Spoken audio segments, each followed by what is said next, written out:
Hello and welcome to April's Tullie Textiles session.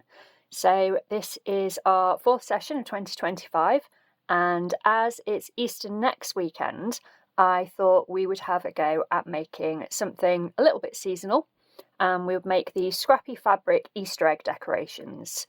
So the really nice thing about these is they're really good for using up those really small scraps of fabric. You can have a play with embroidery or just your fabric patterns. You can make them as big or as small as you like. And basically, we're just going to have a nice time with them. So, as always, do feel free to add any comments or questions if there's anything you're struggling with, and we'll get stuck in. So first off, there's a few things that you're going to need. You're going to need some base fabric. I'm just using some offcuts of calico from other projects, but old sheets, any bits of plainish fabric, but you could use patterned fabric. Anything that you've got sort of a little bit of will do as a base fabric. You don't want anything too heavy because you're going to be putting hand embroidery on, so try and keep it quite nice and light. You're going to want some fabric scraps.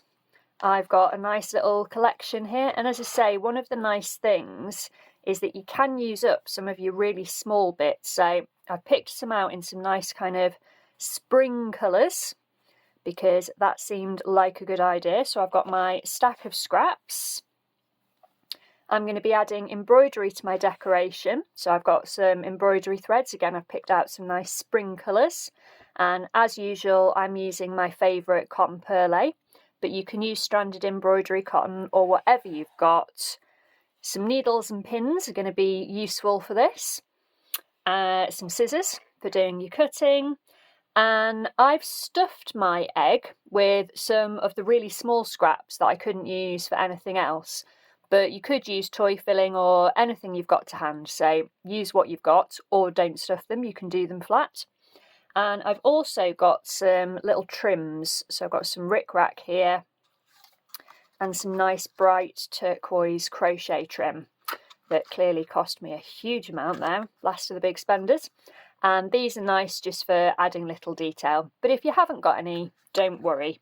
Again, I've got a little bit of ribbon for hanging my decoration, but if you haven't got any, don't worry. You can always improvise with some thread or something similar. So once you've gathered your supplies together, it's time to get going. So we're going to start off by cutting 2 egg shapes from our base fabric. To make a template, I just got a bit of scrap paper, folded it in half and cut myself half an egg shape, which obviously then gives you a full egg shape to use as a template. And then I use that to cut 2 of my fabric shapes. If you're really struggling with making a template, then you'll be able to download one from the interwebs somewhere.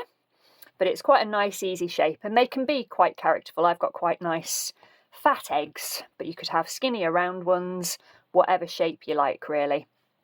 And what I'm going to do is I'm going to start playing with my scraps of fabric and laying them out to make some patterns. So I'm going to start, well, that's quite a nice bit to start with, so I'm going to pop that on there.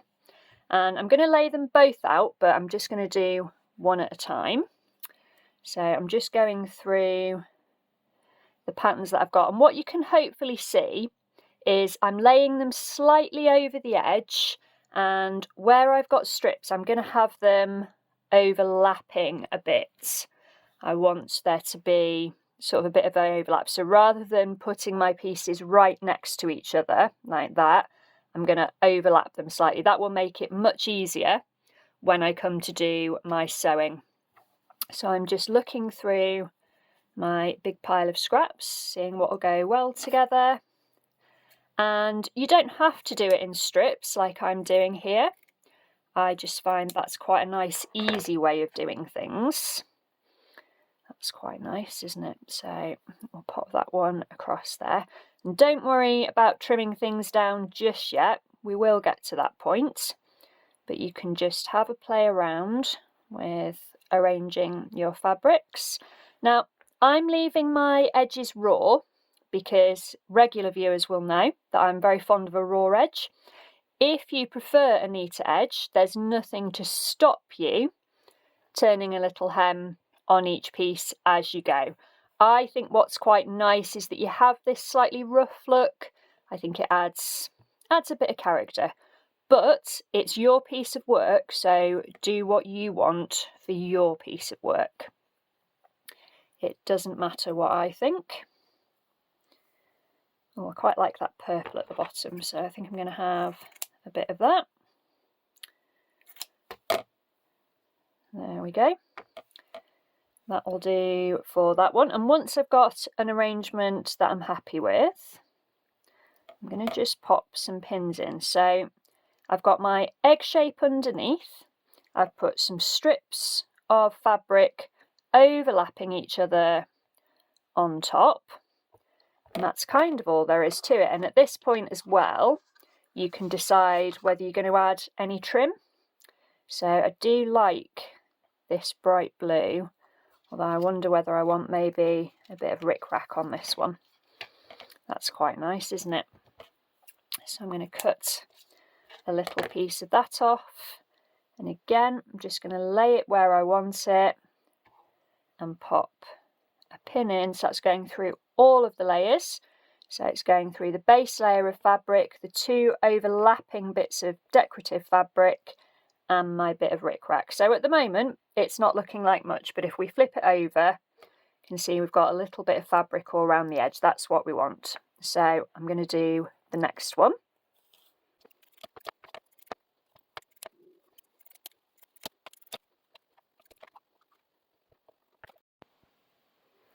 So now I've got both of my egg halves laid out.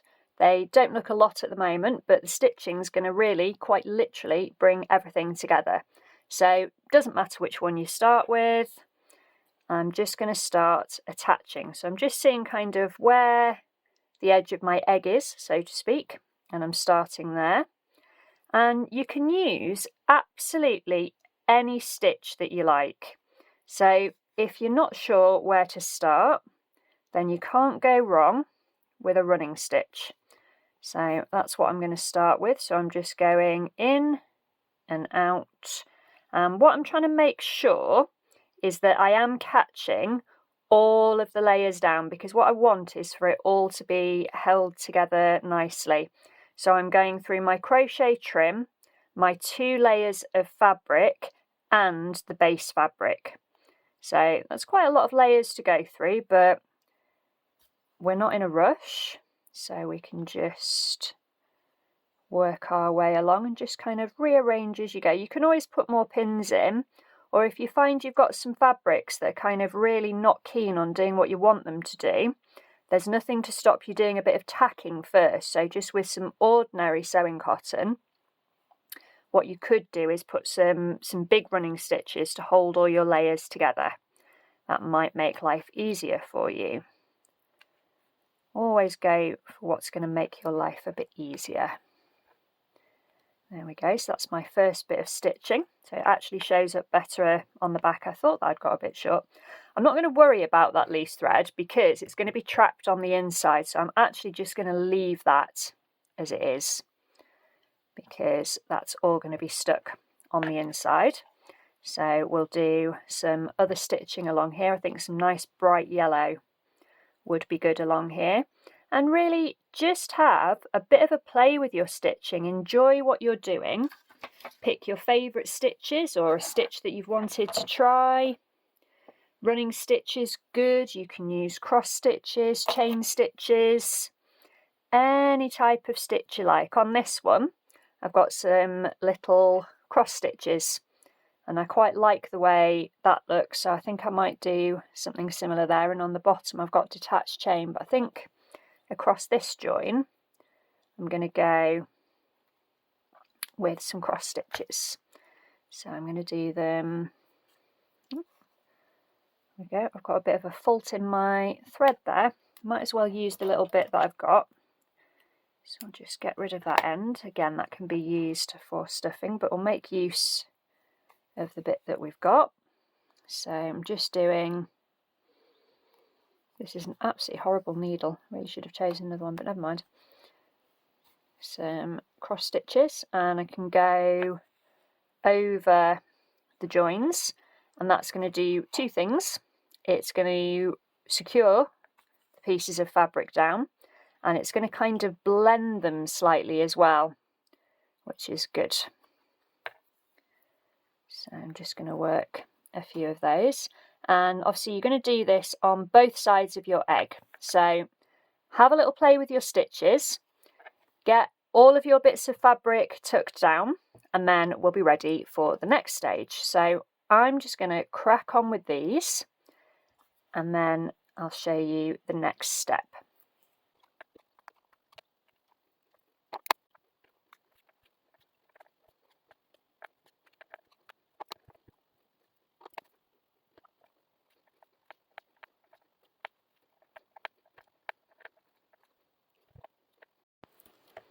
So once you've embroidered all of your pieces, got all your things attached, you should have two slightly odd looking shapes like this.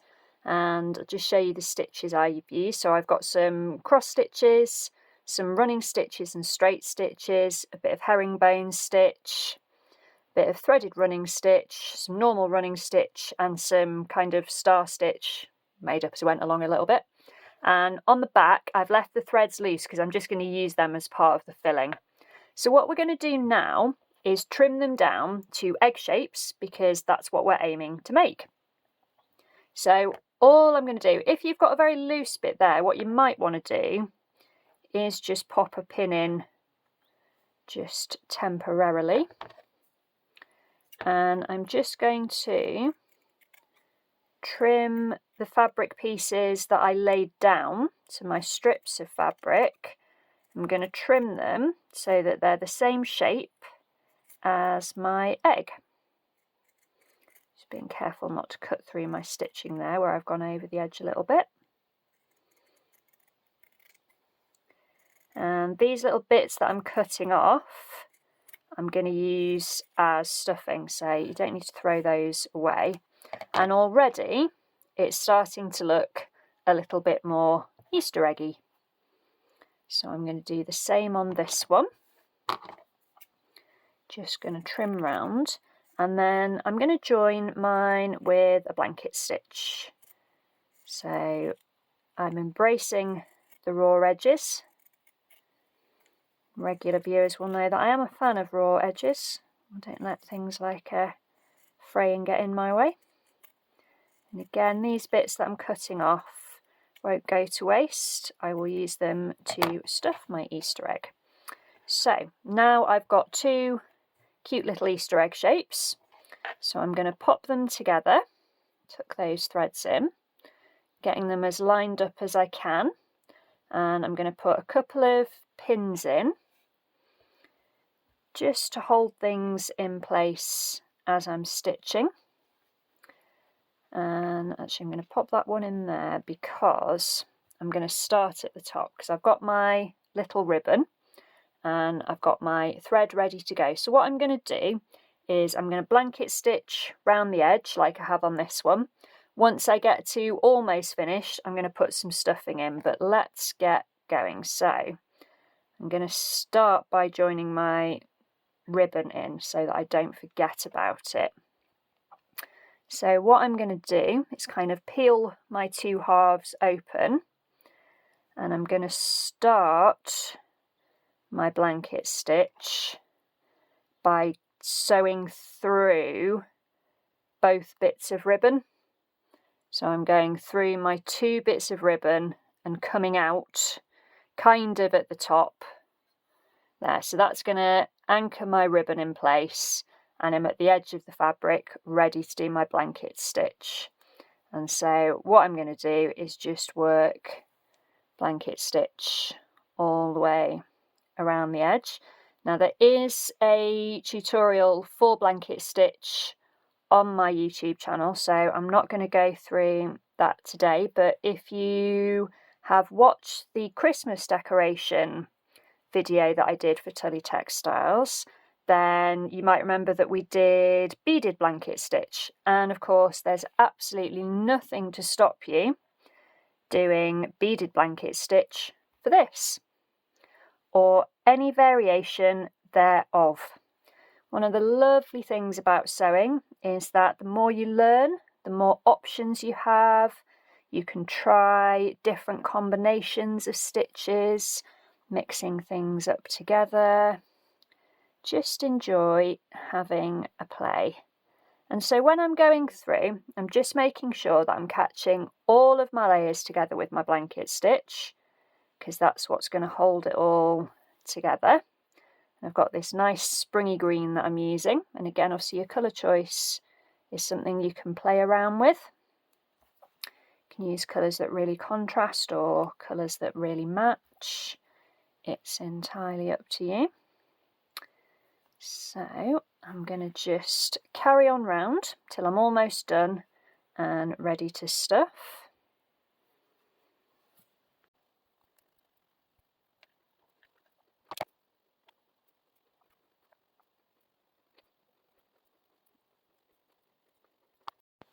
I'm almost all the way round my little Easter egg with my blanket stitch. So what I'm going to do before I close it up fully is those little bits and pieces that I cut off the edges, I'm just going to tuck inside.